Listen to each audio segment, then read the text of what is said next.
What's up, everybody? This your boy, Bill Bellamy. Welcome to yet another episode of Top Billin', the #1 podcast for the culture, the movement, and the discussion. Today, my special guest is not only one of my favorite comedians in the game. He's a legend.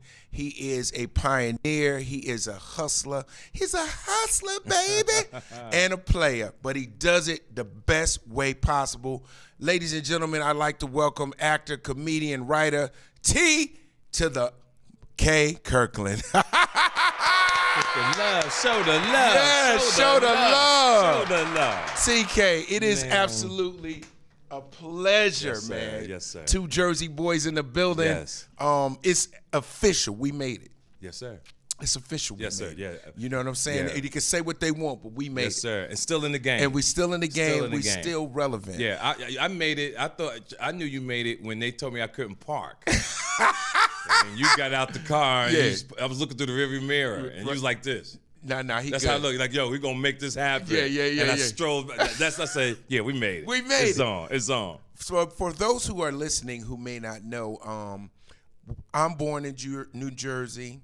TK Kirkland, born in Jersey City. I'm from Newark, New Jersey.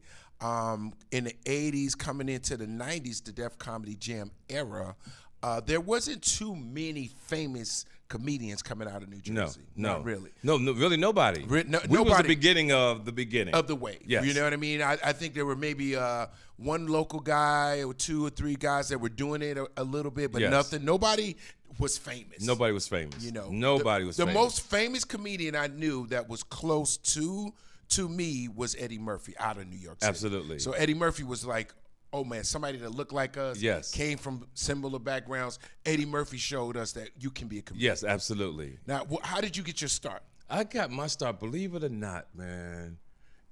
I've always turned the negative into a positive. Okay. And coming out of Jersey City, I remember I was in Northridge. I was getting my master's degree, but I was still hustling. I remember getting in the car in one of my cars and driving down Sunset Boulevard. And Right.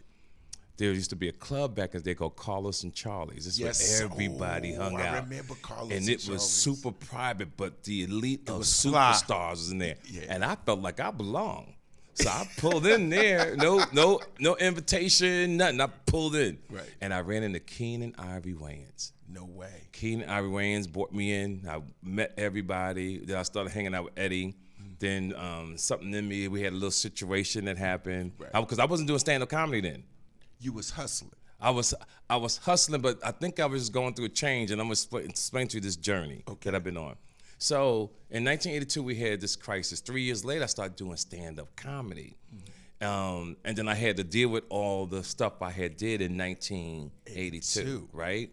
But when you fast forward to today, everything I went through in my life prepared me for the kind of man I am today. Absolutely. And that was the universe taking me through my life lessons to prepare me to be who I am, because you can't teach nobody nothing if you haven't been through nothing. So I took all the blows, right? I took brick by brick. I took all the blows.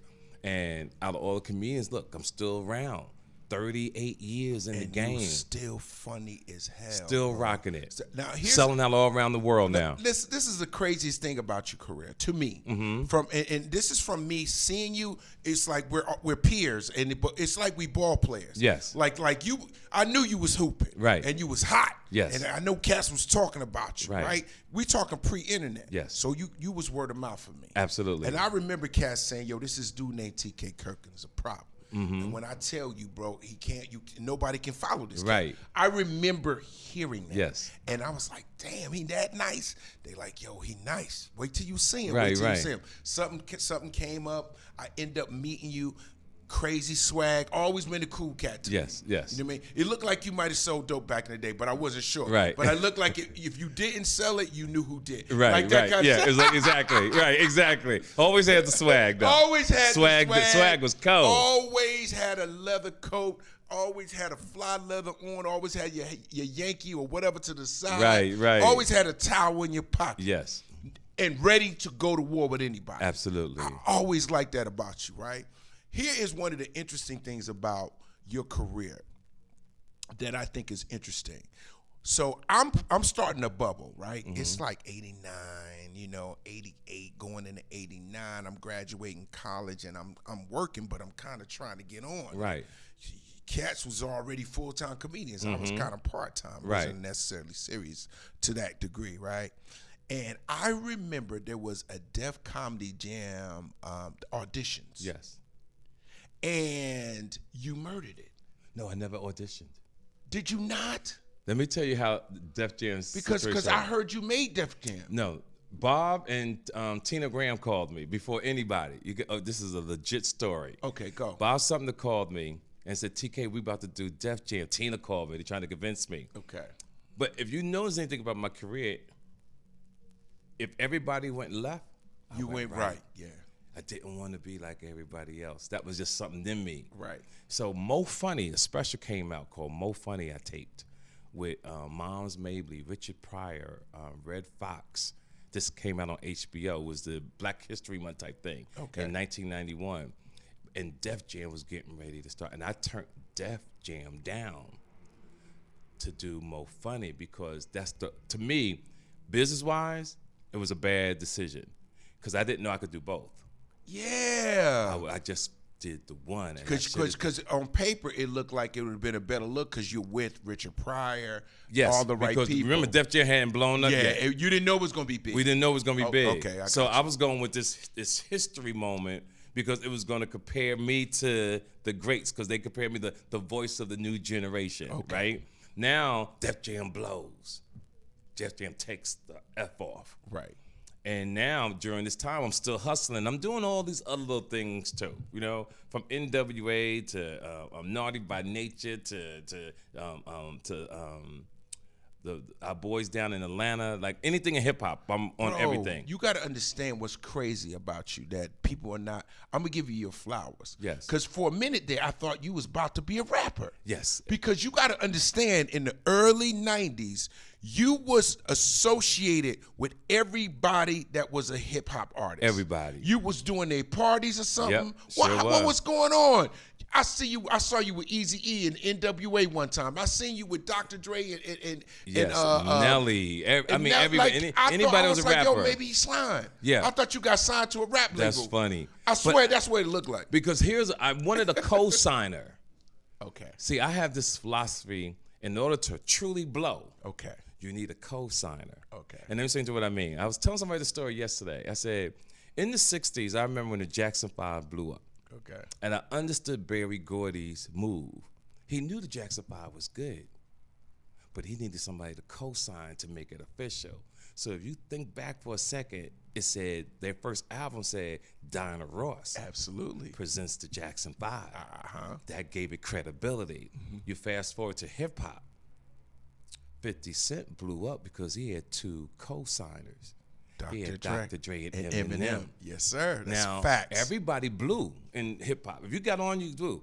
But 50 Cent became a mega superstar because he had two co-signers to make him official. And plus, the album was official. Bananas. It was insane. Insane. Right? It was insane. And Eminem's album, insane. Yes. So I was doing that before 50 was born. My mindset was already on that. Right. So what people don't know, and we're going to share it today, me and Eazy E was tight. I'm talking about tight. So when they came up with Def Jam, and I never told this story, I'm going to tell it today. Me, Eazy E, and Jerry Heller was going to start Ruthless Comedy. No way. The paperwork was done. We was getting ready to take the F off, and Eazy died. And that was 92. Yes, we was about to I remember where I was. I was at, when Eazy E died, I got the information. I was at Lake Havasu doing spring break, and I thought it was a lie. Yeah, and I said, ain't no way. I was like, ain't no way, because I had just seen Eazy not maybe 2-3 months before that in L.A. somewhere. Yeah. And I was like, man, stop lying. Don't say that about Eazy E. And they said it was true. And he was just a good dude. It was a good dude. Listen, when I first met him, it was man, at the, shout out to his family and his son. I was at the concert at the L.A. Forum. And it was me, Bobby Brown, Albie Shore, Tina Marie, and Keith Sweat. These are the good days, bro. You see what you just said? Yes. That's how we was living. That's Yes. how we were moving, right? And Al Heyman told me about the concert, but during intermission, the DJ played this local rap group's music. And I saw these kids lose their mind, like, what is going on? Right. And I'm standing next to Bobby Brown, I'm like, yo, who is that? And Bobby saw him. And Bobby said, yo, there they go right there. I walked up the stage, and I walked up to Eazy, and I said, yo, my name is T to the MFK. Right. And he said, I'm Eazy MFE. And him, Dr. Dre, Ice Cube came to see me at the Comedy Store on Sunset. Eazy E said, let's go. And that's when I got on the first national tour straight out of Compton. This is what I'm trying to tell you, man. Your life is a movie. And so get this, right? Speaking of like epic moments in your career, and I hope I'm able to get through all of them. Yes. One of the moments in your career that was sort of like a mythical story in New York was that you stole Def Jam's credit card and bought all these travel tickets, and that's why you weren't on Def Comedy Jam. Is that a true story? It's a mix-up story, but it's true. Okay. And let me tell you what happened. Okay, go. I was still rocking with NWA. I'm still rocking. Now, it's not just Ruthless now. Okay. Now it's Death Row. Oh. I'm in both camps. This is what I'm saying. I remember these moves. Yeah, I'm in both camps. I'm rocking with Suge, because Suge my dude. Right. I'm rocking with Eazy, because Eazy my dude. Okay. I wasn't discriminating against nobody, because my goal was to get the check. Right. But what was going on, comedians wasn't making that kind of money back then. And I always had a side hustle. And my hustle was credit cards. Okay. So what I would do with the comedians, because these comedians couldn't afford to fly to these different cities, because by the time they got back, they would be broke, because they would had to spend all their money to get there. Just to get there. I was like Harriet Tubman. You know, I'm gonna save everybody. So you had TK Kirkland travel. Right. So back in the day, before you could do stuff yourself, correct, you could call the travel agencies. The lick with the credit card was you had 30 days to do whatever you wanted to do on a number. Before they check it. Because once the people got the bill, they would say, hey, this not me. Now they start charging back the travel agencies. Okay. So what I did was I took, believe it or not, my man's credit card number, from all jokes aside. Oh, what was his name? Raymond. Yeah, Raymond. I took Raymond's credit card number. Okay. And I called the travel agency to act like I was Death Row, right? I was Death Row booking tickets for comedians, but I was saying that I was Def Comedy Jam, using another name. So I had all this credibility, and I had a woman, because I could talk the talk. You talk the talk. Nigga, I had everybody flying. I was just so stacking.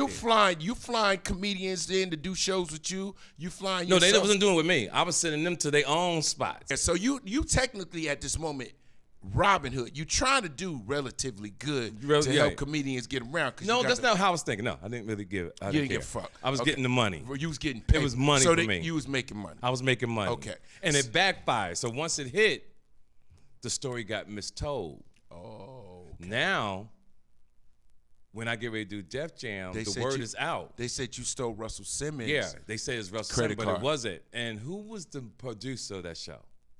It was Stan Latham. Stan Latham was the block to me getting on, because Stan Latham took it seriously. But Raymond, who understood, I apologized about the number.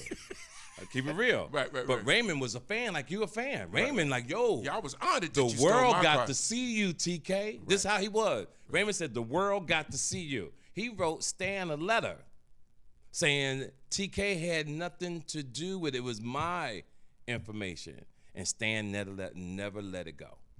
And that's why you didn't do it with That's us. why I never did that. Because I'm telling you, at that time, in my opinion, you were ready. And you were one of the best comedians I had seen live. Yes. Period. It would have been on a whole nother level. It would have been phenomenal for you phenomenal. to make that opportunity, because that opportunity meant everything to our careers. Yes. We didn't have any. There was no other platform that launched so many comedians in the history of comedy. And that goes to show you how good TK Kirkland is. Exactly, because I didn't have that. You didn't, and you still won. My thing was word of mouth. Yeah. Once you saw me, you was a fan.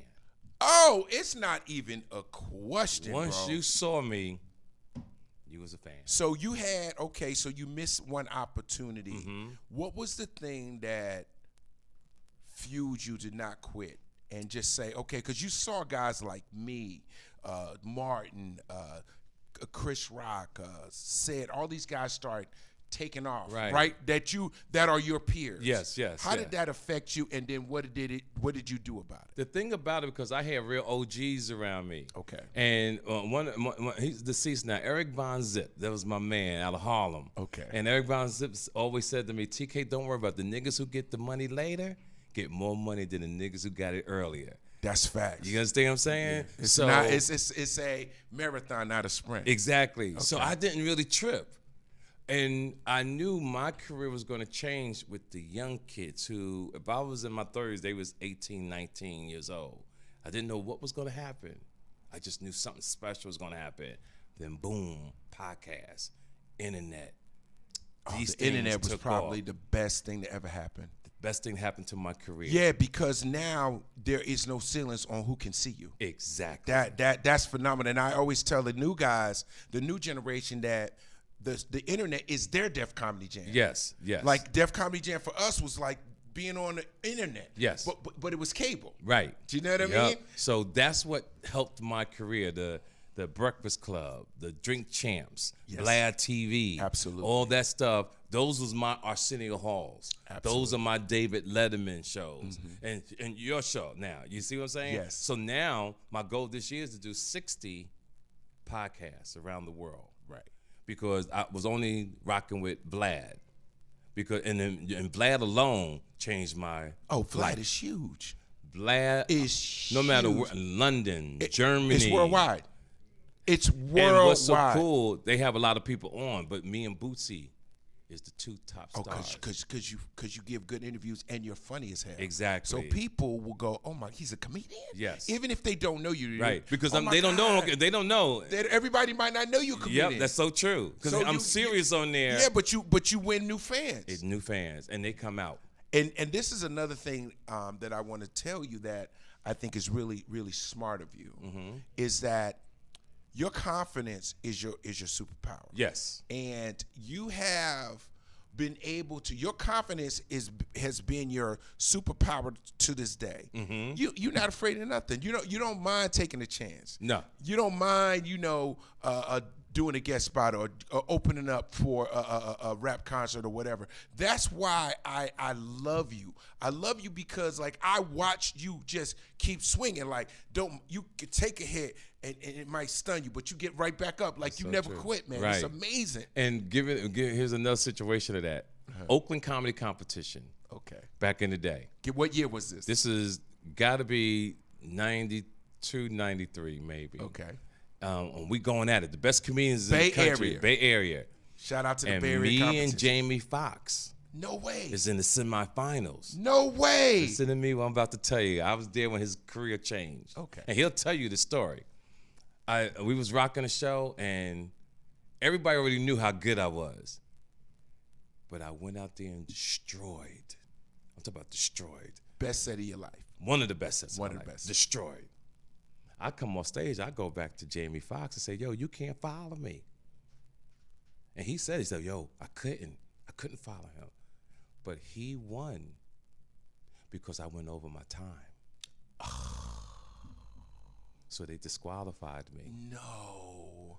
I went over my time. I'm talking about standing ovation. And went over my time. What was the time you supposed to do? I think I went over maybe 5-6 hour? minutes. No, I think I went over about 5-6 minutes. Teddy usually go over at least a day or two. But it's a difference in in the competition, right? But yeah, what we have to explain to people who might not know the life of a comedian, your time is important. So if you got 15, you do 15. It's better for you to go under. Yes. Especially for a guy in a competition, because there's rules. Yes. Because if you do go over and then the other person doesn't go over, there's favoritism that way. Absolutely. So like for all the people who want to learn a little bit about the comedy world, time is of importance to us. And when do I your travel, time. I normally I do a one-man show. I don't have an opening act. No. I knock out 2 hours easy, and they laugh from beginning to end. Oh, absolutely. My show is phenomenal. And every now and then I'll put somebody on. Right. And I say, yo, do your time. They don't understand I'm teaching them a lesson. Yeah. Sometimes they don't do their time. And I'll tell my team, tell them they fired. Oh, you got to go. You got to go. You can't come in the dressing room. If you ain't Bill Bellamy, You ain't on the show. You ain't on the show. I don't want you in my dress, because when we was coming, we would have never went in the dressing room with Paul Mooney. We'd have never went in the dressing room with Richard Pryor. You have to ask. You have to ask. Yeah. You wouldn't even go by the door. You actually got to be welcomed in. Yes. Because you're not the even. comedians today come sit right there Oh, with they come you. sit right next to you. And then leave the chicken wings, everything. And order food. Or get there sometimes before you. I had a situation. Man, that's a horrible feeling. This situation was so comical and awful at the same time. Comics came in, promoters that have done shows with you. You know how they feel like they're your boys. Yes. Come into the green room, run up a bill about $1,000. No. Because they drinking. Right. They doing everything. I don't know that. I'm in and out the room. I don't know they getting their own food. Right. In the green room, man, the owner and the GM was hot.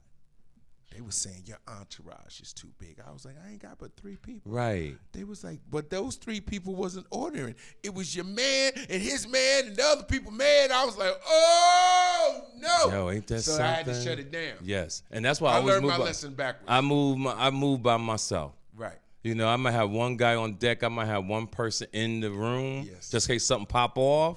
And you never know. You know, I always keep my people hitting. Right. But that's how I move, and I just keep it going straight. You know. I want to give you one of my favorite TK stories. Okay, go ahead. That really happened to me. I was hosting a Peppermint. This was a Thursday night. We were super sold out, 450 people. Easy. Every comedian bombed. Every comedian that we introduced, like the amateur bomb, the people that was kind of good bombed, another guy who was supposed to be really solid bombed. It was just the worst night ever. So Bob is like, B, man, I don't know what's going on. Hey, these comedians, they don't know how to connect with the audience, man. And I'm like, Bob, man, fuck all that. I'm like, yo, do we got anybody else? Because I'm running out of improv material to keep them going, because they're going to start turning on me. Right. So like a beam of light, came on, and you walked into Peppermint. And this is about when roughly the show was going to be over at midnight. Yes. And then you remember we would turn into a party. Right. 15 minutes ago, here comes the chocolate night. And I said, TK, oh my God, so happy to see you. I said, are you going to do anything tonight? It depends. Oh yeah. I said, why? I said, what you mean? He said, you say, does Bob have my money? That's right. And I said, I run to Bob. I said, Bob, we gotta I'll chip in. We gotta get this dude some money. Please let me put TK go. I know he can turn it around, right? I will never forget this as long as I live. I introduce you. Give it up for my brother TK Kirkland. You do not even address them. You come up on stage, you take your jacket off, you turn your back to them. Right, that's right. That's my Turn style. your back to them, you put your coat on the mic stand. Yes. And then you turn around. So Bill told me y'all been having a problem. So I guess you motherfuckers need somebody to come to the rescue. Now I'm gonna tell you something. This ain't no jokes. This is a motherfucking seminar. That's right. And you went bam, bam, bam. I mean, I never see no shit like this in Thank my you, life. man. You every joke, boom, boom, boom, boom, boom. I'm T to the motherfucking K. And they went, but bro, crazy. the whole people stood up. I'll never forget it, bro. Yeah, they went insane. It was something that should have been recorded, because it can show you, if you're the right person, you can move the crowd. Absolutely. And the thing that comics don't understand is the crowd don't lie. The crowd never lies. That's right. That's Ever. right. If you ain't hitting, you ain't hitting. You got to find the right niche to get in there. Have you ever had a situation since that moment? I know you remember that vividly, where you had to kind of like find it because the first 1 or 2 joints wasn't popping. The thing about comedy, the way I look at it, it's like a boxer, right? You know, you could beat this dude, right? But you might be tired today. Yeah. You know, you might have had sex or you might have had a drink, right? And he's whooping your ass, whooping your ass, and you say, you know what? The day's not my day. I'm just gonna get him on points. I'm gonna get him on points. So when I perform, if it's going wrong, my points is personality. Yes. I go to personality. Sometimes you got to be a Tom Brady. Sometimes you got to see the whole room. That's right. I like that. See, you got to see the whole room. See, some comedians only see the first 2 rows, but a great comedian sees the whole room. You see the exercise. You see the security dude. You see the people walking in. You see the people ordering the drinks. You see the person in the back walking by to your peripheral. You see another person. You see when the door opens, you see 2 people arguing when the door opens, but the door closes. That's a great comedian. Yeah. And you can use all of it. Yeah, you see everything. That's a great comedian. And that takes years. Hours of stage time. And I use that to people when I try to explain as a metaphor. I talk about Joe Montana in the conference championship in 1993. When you watch these documentaries on sports, they talk about Joe Montana.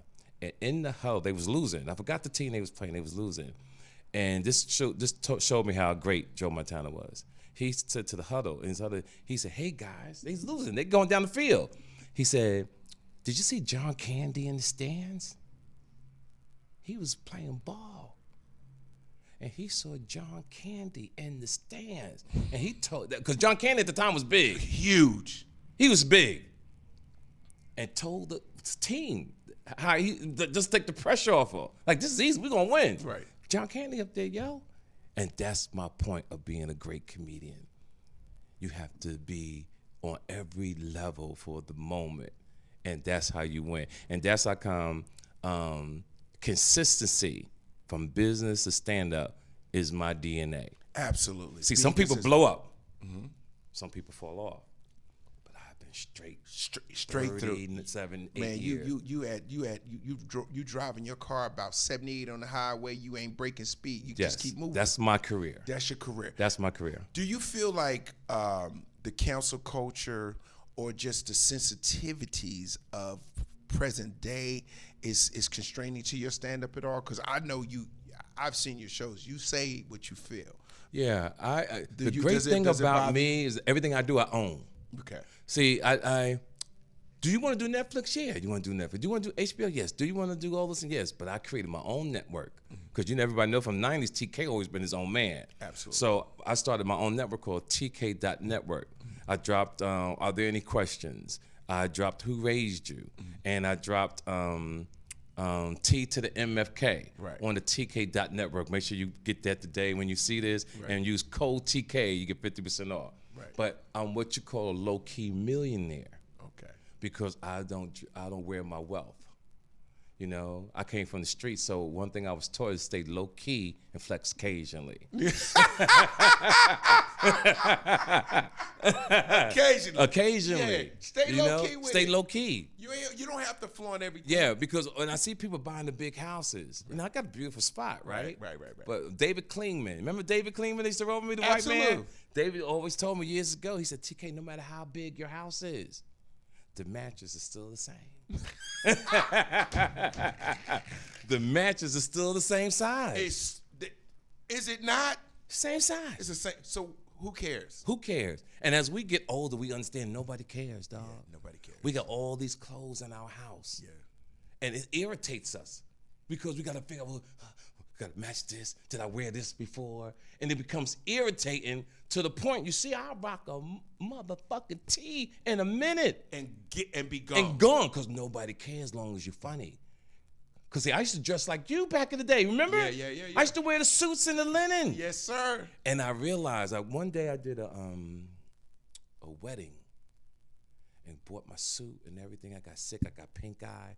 I laid my clothes down on the bed. Do you know I forgot to bring the pants? So I'm getting dressed. Top, the shirt, no bottom. No bottoms. Guess I went on stage with pajamas on and slippers. No, you didn't. I swear to God. And it taught me a lesson. They thought it was part of my act. Right. Right? They thought, oh, he's funny. He's funny. Come out He came out here in pajamas. But I was hilarious. Yeah. I had pink on. I still pulled a bad bitch.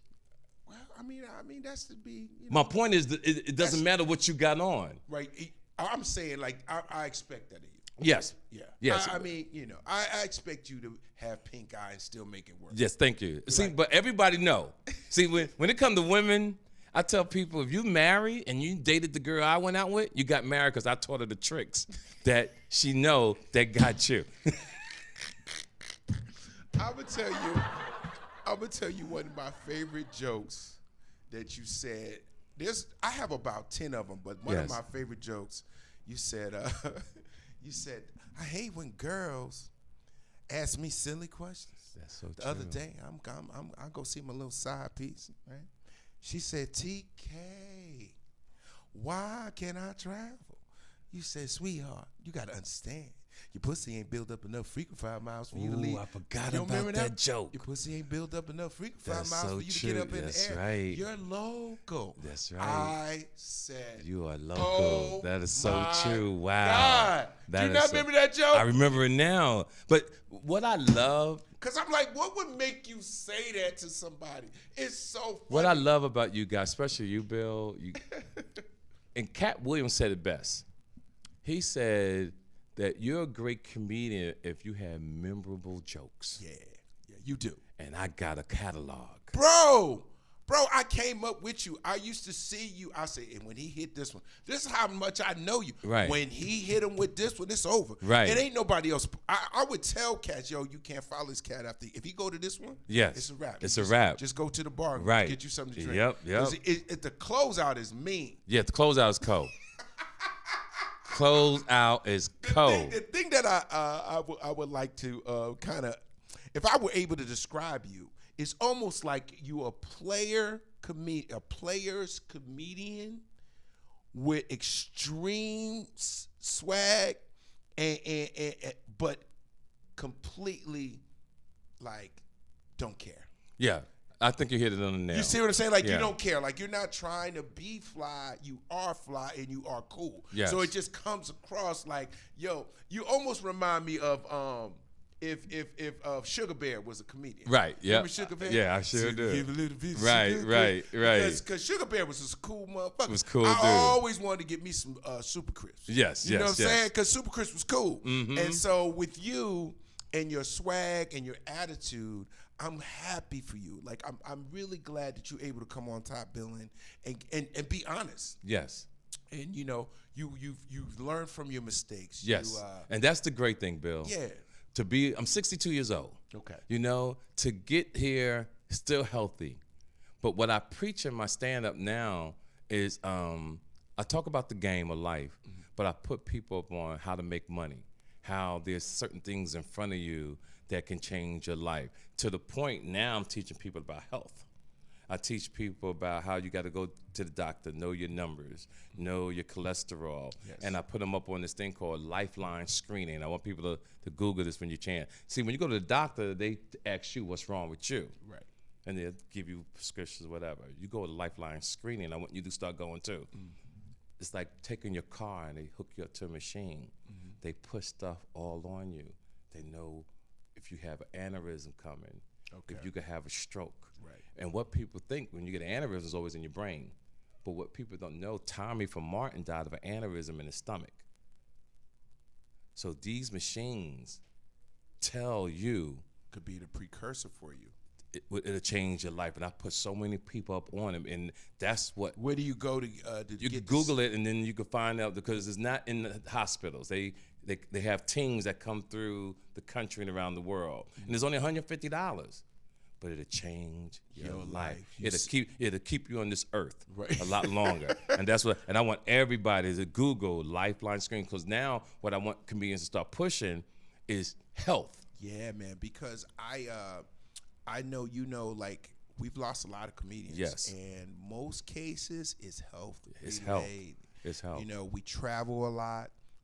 We're up at night. Yes. A lot of cats don't eat right, That's you know, so true. and you don't exercise, Right. and then you're drinking, and you're going to bed at odd times, and some people are, you know, doing drugs or whatever they do, and they're just not healthy. And that's what I take very seriously. If you know anything about me, I'm disciplined. Yeah. I'm disciplined. I've never seen you twisted. Disciplined.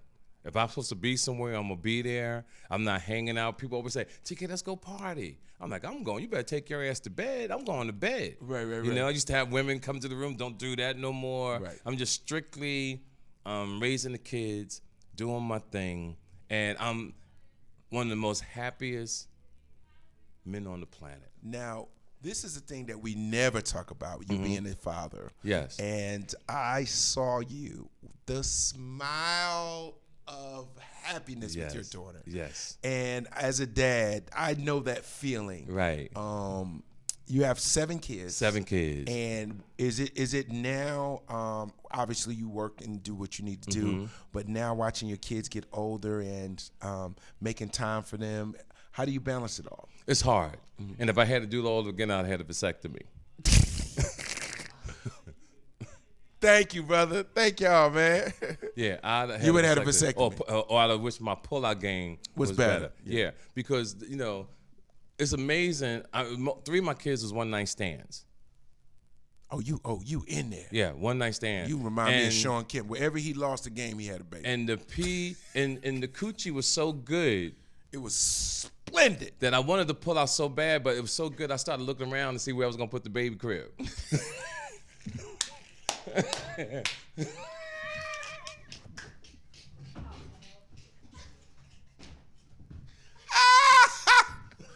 When I tell you that's some good stuff, when you look around the I'm room looking and around, see where the baby crib gonna go, because you're not pulling out of here. Yeah, I'm not pulling out. Where the baby crib gonna go? Oh my. So now, at my age, when I meet women, they think I want sex. Okay. But I just want companionship and snuggle. Oh, you're a snuggler I'm now. a snuggler now. Oh man, you spooning chicks. Yo, out here. ain't nothing like snuggling. Like last night, I'm at the Ritz-Carlton. I was holding this girl real tight. And she said, TK, you're really strong. Right. You know, you've been working out because I can't breathe. And I'm like, yeah, bitch, I heard you steal.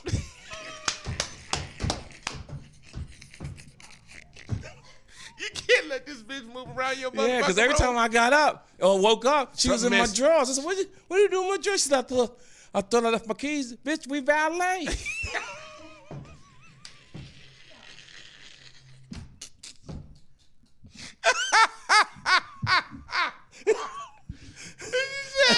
She said, I thought, bitch, we valet. Ain't no keys. Ain't no keys. We What valet. you doing? That's why funny. you in my shit? Exactly. You can't. So now you snuggle on purpose. I snuggle. I snuggle. And you know me. I always been a superhero. You know, I talk about we don't have enough superheroes like we're used to. Right. Because they got rid of the payphones. You know, see, we had Superman back in the day. You know, and I was a superhero. I was Captain Save-A-Ho. Right. You know what I'm saying? Right. Like I wanted to find women that were struggling. You And know bring what I'm them saying? up. Yeah, bring them up. If your rent was crazy, I wanted to pay your rent. I'll buy your car. If I met you, your watch game was cold, I'll upgrade your watch game. You know, and that was my thing. And my house was called Rest Haven for Hoes. You know what I'm saying? Was it like a retreat where they It was go a retreat, yeah. where they go to get good. You have all your snacks. You know, you got all your snacks. You got your tampons. You got everything that a woman needs. You ain't even gotta leave the house. Once they get there, you know, and I was like R. Kelly. R. Kelly held you captive. Right. You can go out in the yard. You can do whatever. Play you with want. the dogs. Come back. Yeah, go swimming if you want to. Right. You know. Yeah. Just clean up. It's after a yourself. treatment center. Yeah. Full of treats. Yeah, just clean up after yourself. So That's now when you think about the women that you've had in your life, right? Is it one that got away that you may have? Nope. You know, I'm glad they all got away. I'm glad all them bitches left. I'm happy to the motherfucker, yo. Yeah, fuck that. they gone. I'm glad they gone. And I'm serious. Let me look at the camera. I'm serious, bitch. I can imagine a lot of times they're too clingy to you. No, they're not clingy. I've never let nobody get too clingy. It's just that some women are petty. Okay. And some women talk too much. Right. I think all women should have 5,000 words a day. And they say it mostly before 10 o'clock. So now the rest of the day, bitch, I'm annoyed.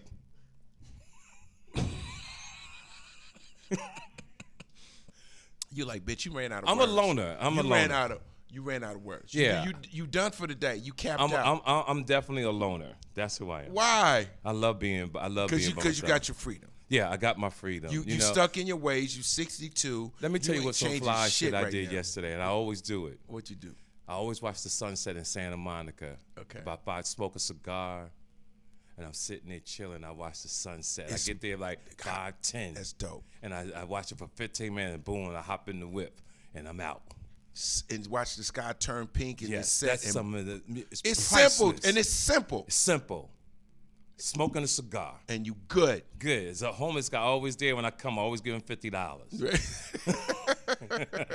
He be waiting. Yeah, always give him $50. Do that all the time. Probably call you that is one of the best feelings in the world to watch that sunset go down. So now you're in your I want to believe you're in your prime. Right, I am in my prime. I feel like you're in your prime. You have a stride going on right now. What are some of the things that you want to accomplish now that maybe you didn't accomplish before, but now you just want to add it to your portfolio? Here's my thing. I want to do Joe Rogan. Mm-hmm. I want to do Joe Rogan. It's not too many things left. What my life is right now, I'm hovering until the universe decides what it wants me to do. Okay. So I'm not making no crazy choices. I'm not let the energy take you. Yeah, I let the energy take me. I'm not forcing myself to go anywhere. So in the meantime, I'm staying healthy. In the meantime, I'm reading a lot. In the meantime, I'm obtaining knowledge because that's the key for me. I love knowledge. So I take what I learn and I give it to my audience and I put them up on game. And that's the thing I am there because what I realized in my life, I was here to help people. Yes. See, people don't know their gift or what their purpose is. My purpose is to help people, and that's what I've done my whole career. Bro, but you got to understand, and this dawned on me in the most realistic way during COVID, because we take our jobs. We take our jobs, over these years. You forget, that comedy is medicine. Yes. And, I was sitting in my car telling these stories. So that was like my way of being able to, maybe do a show or do a joke. I was telling Hollywood stories, yes. Right? And then I was like, man, actually, we're blessed to do this, man. Yes, we really are. And a lot of people don't know, as I think you might know. See, when I was coming up, nobody in my family lived past 58. Really? So my father had died when he was 35.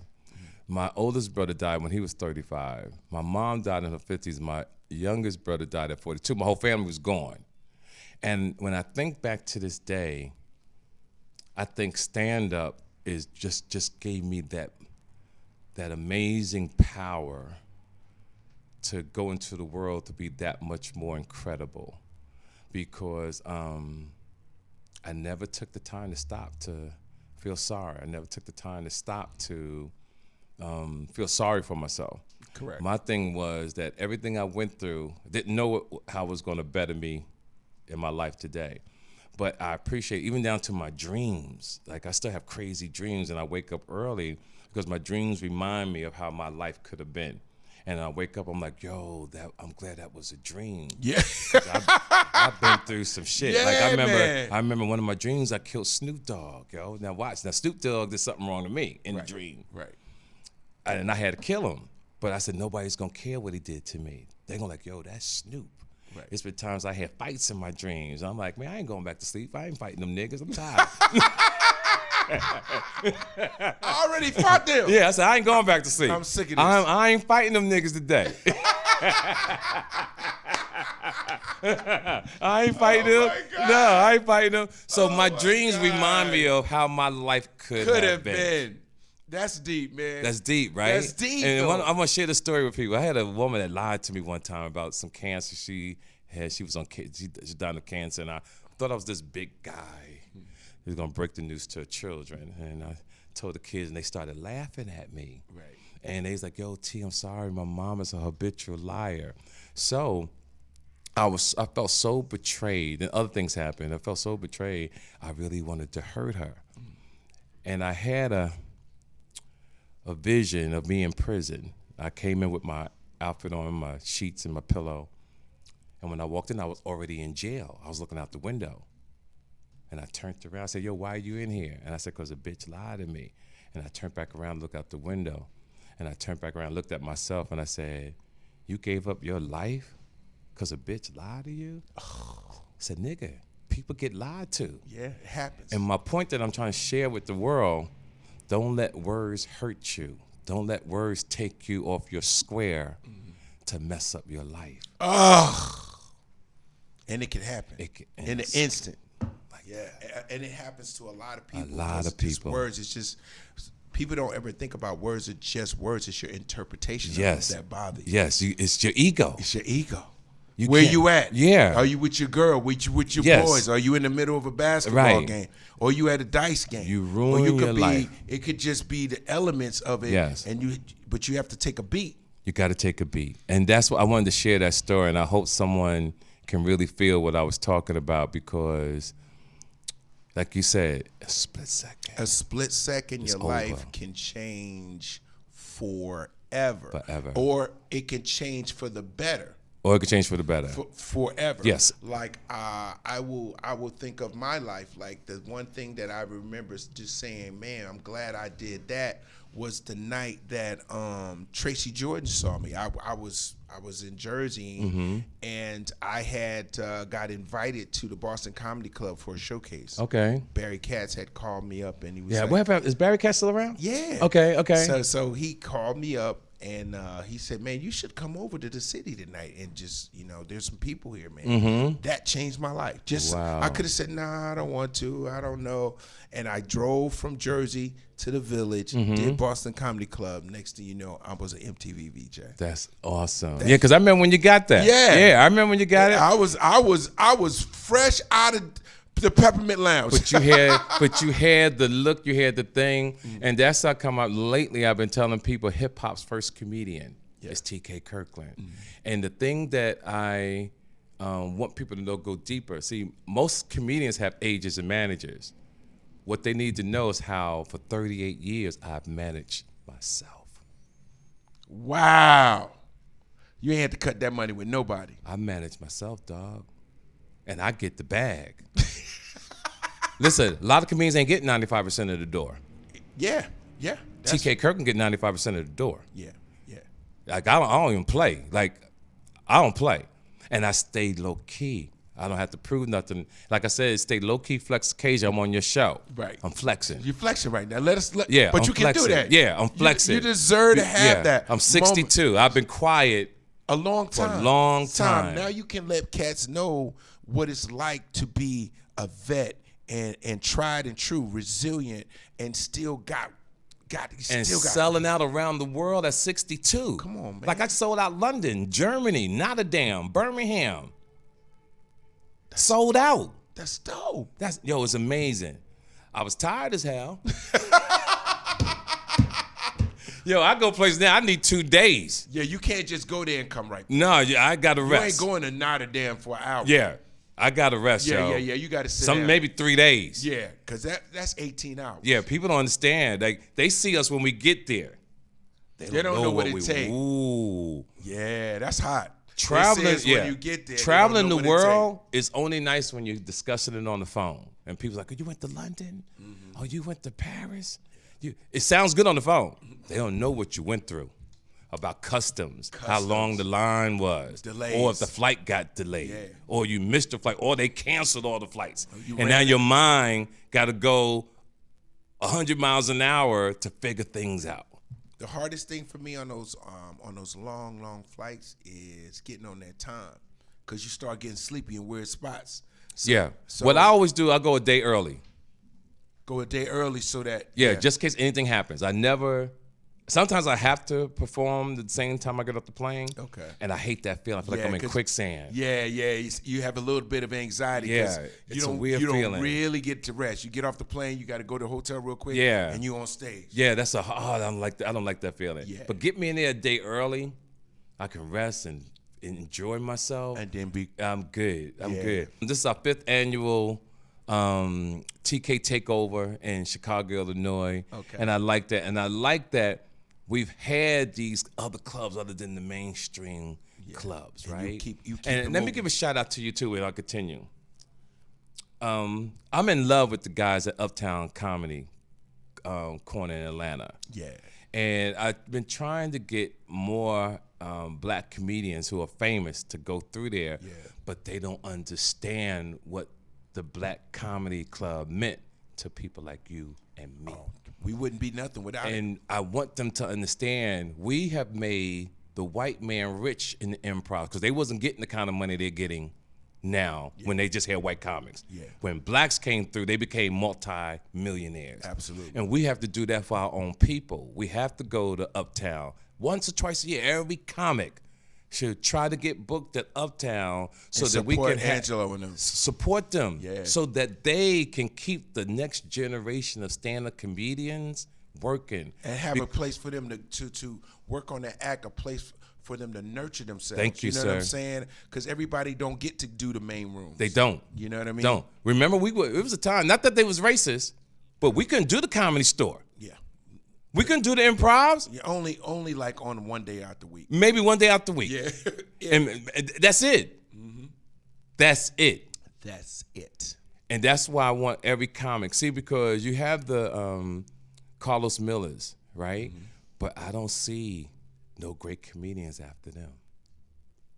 Well, hopefully we got another class of comics that's on the rise. That's what I'm saying. I don't see it. Yeah, but hopefully they That's why we need that room. We need rooms like that all over the country where they can, like, shout out to my boy Nate Jackson. He got a nice room up in Yeah, I got to call him. I want to do that area. I'll give him a call. It's really dope. Yeah, It's okay. Super Funny Comedy Club. Yes. Nate Jackson. I love you, bro. Yeah, shout out to Nate. Yeah. Yeah, Nate's doing his thing. Yeah, because I saw you. Yeah, because I always support you. Yeah. See, and that's what I want to get comedians to do too. When I see you guys, I put y'all in my stories. Yeah. I promote you. Me too. I promote you. I want everybody to go see this person. It's free. And that's the love we have to do with all the comedians. It's a fraternity. It's a fraternity, Yeah, fam. and all the comics that's out here that's listening to the podcast and wondering, how to get on Top Billing, man, follow us, tap into us, because this is what this podcast is for. Yes. For comedians, actors, athletes, influencers, people to tell your story, inspire our fans. When you go to a comedy show, Yes. please, ladies and gentlemen, pull your phones out and follow every comedian, because when we was growing up, we didn't understand how important that is. We right? didn't have it. We didn't care. Even when we really found out, we still didn't really care. Right. But it means something. Yeah. Start following the comedians you'll see. But right now, follow TK_Kirkland. I have Who Raised You in my story profile, because I have impersonators, because I don't have the blue check. Right. We're going to get you that check. Okay, if you can help me out, I appreciate it. Yeah, we make that I happen. got to get the blue check. And other than that, ladies and gentlemen, Jersey's own. Listen to me. We came up in New Jersey for us to be on Hollywood Boulevard. Man, it's crazy. Do you understand? The Walk of Fame is right there. Right. We on Hollywood Boulevard. Stuff we used to see on TV. I say it all the time. Yo, we on Hollywood Boulevard. In Hollywood, California. Listen to me, pushing the finest rides. Whipped We up. got the whips. We got the whips. You understand? We You pull up here. understand? We turning heads. We turning We heads turning heads. We got the whips, baby. Hey, I got one for you before you get out of here. Yes. Real quick. This is a favorite part of my show. It's called All Facts. We ask a couple questions to our guests, and all facts. All you have to do is tell me the truth. Okay. So I give you a Sounds question. good. All right, Sounds ready? good. 3, 2, 1. All right. This is All Facts. TK Kirkland. You get to be on the show with 3 of your favorite comedians. Who would they be and why? Wow. Definitely I have to go with JB Smooth. Oh, love JB. Man, He after is 20 hysterical. minutes, he's horrible. Right. But the first 20 minutes of JB Smooth is one of the most hilarious 20 minutes Of your life. Of your life. Okay. Second is Chris Tucker. Ah! Chris Tucker. I was with Chris New Year's Eve. He came to me. Now, last time I saw Chris before he really blew up, Right. we was on Sunset, right when Dead Presidents was coming out. Right. We on Sunset Boulevard laying on my whip.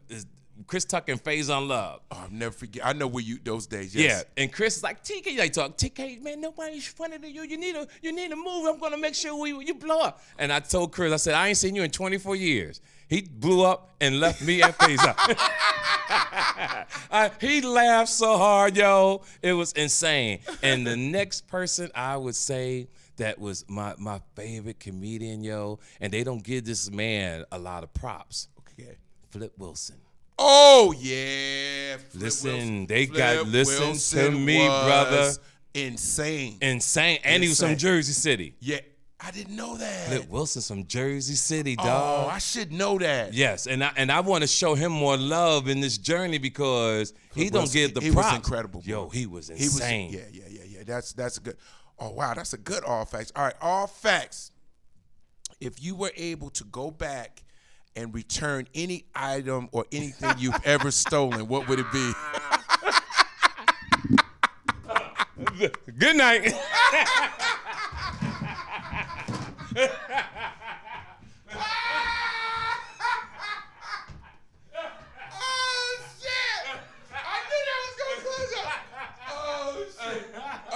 Perfect. That's perfect. Leave it like that. Good night.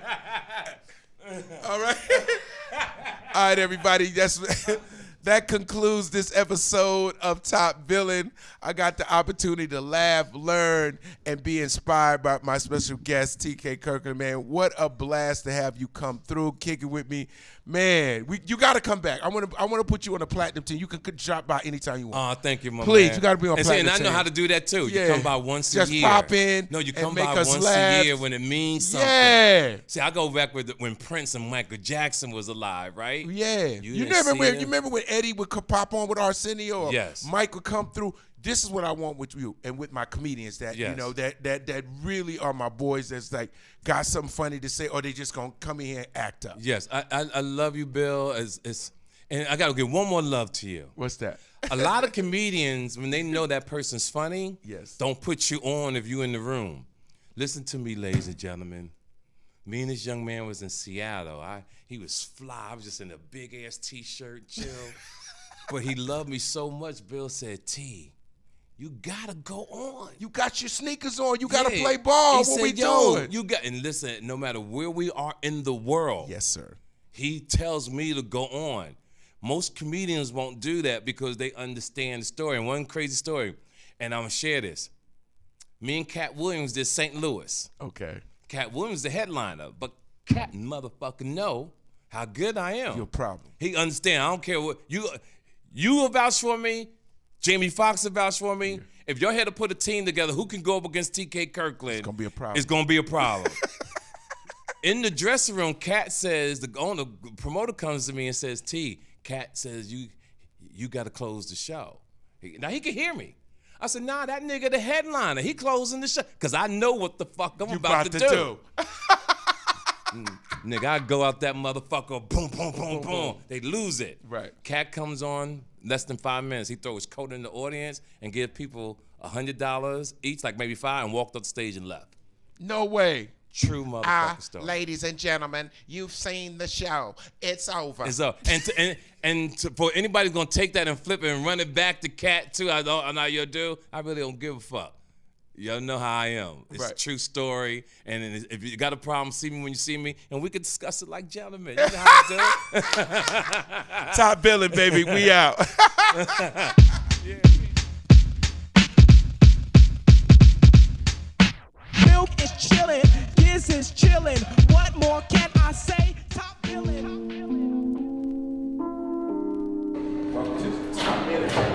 Good? Yes, sir. Let's get it. Jersey. All day. All day. TK Kirkland in Bill the house. Bellamy, baby. Top Billin', baby. New Jersey spine.